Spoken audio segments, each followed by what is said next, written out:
आपकी संकल्प रैली है हाजीपुर में, कैसी तैयारी है, क्या मकसद? पूरी हो जाएगा भव्यता से तैयारी चल रही है और उम्मीद ही नहीं पूरा विश्वास है कि कल का हाजीपुर का कार्यक्रम भव्य और एक ऐसा कार्यक्रम होगा जो कभी संभवतः मेरे पिता आदरणीय रामविलास पासवान जी वहां पर किया करते थे। हाजीपुर से मेरा एक अलग रिश्ता है। आज मैंने कहा भी है कि पापा की उंगली पकड़कर वहां पर जाता था, जब राजनीति नहीं भी जानता था, तब भी हाजीपुर के लोगों के साथ वो रिश्ता रहा है। तो कल पुनः अपनों के बीच अपनी बातें रखने जा रहा हूँ। भारत जोड़ो न्याय यात्रा पे राहुल गांधी आ रहे हैं, बंगाल भी जाएंगे, बिहार भी आएंगे, लेकिन तारतम्य में नहीं बैठ रहा है।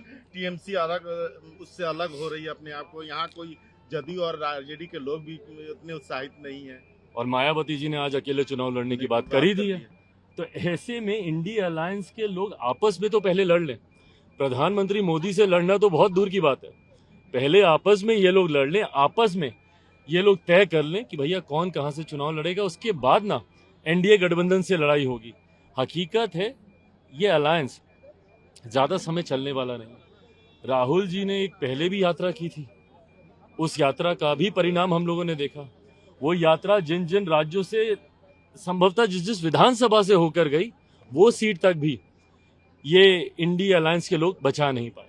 तो ऐसे में इस यात्रा का कोई बहुत ज्यादा लाभ इंडिया अलायंस को होगा या कांग्रेस को फॉर दैट मैटर होगा, मुझे ऐसा लगता नहीं है। पर हाँ, चुनाव आते आते तक अभी कई और घटक दल इनसे छिटक कर अलग चुनाव लड़ेंगे। बिहार में सब कुछ तो ठीक नहीं चल रहा है, लेकिन आज चूड़ा दही पर दोनों भाई मिले, लेकिन सफाई आने लगी। फिर पीएम कैंडिडेट की बात आने लगी।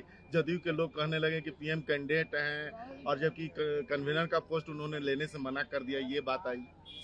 मेरे मुख्यमंत्री की विश्वसनीयता इतने सवालों में रहती है कि उनकी एक बॉडी लैंग्वेज तय कर देती है कि वो संभवतः पाला बदल लेंगे। ये वही मुख्यमंत्री हैं जो एनडीए अलायंस में रहते हुए पैदल जाते थे उनके यहाँ इफ्तार की पार्टी में, लालू जी के, और आज जब उसी अलायंस में हैं और उनके घर जा रहे तो लोगों को विश्वास नहीं हो रहा। ये विश्वसनीयता, ये क्रेडिबिलिटी मेरे मुख्यमंत्री खो चुके हैं। बहरहाल वो पाला बदलते हैं नहीं बदलते हैं, इस गठबंधन में रहते हैं किस गठबंधन में जाते हैं, ये मेरी चिंता का विषय नहीं है।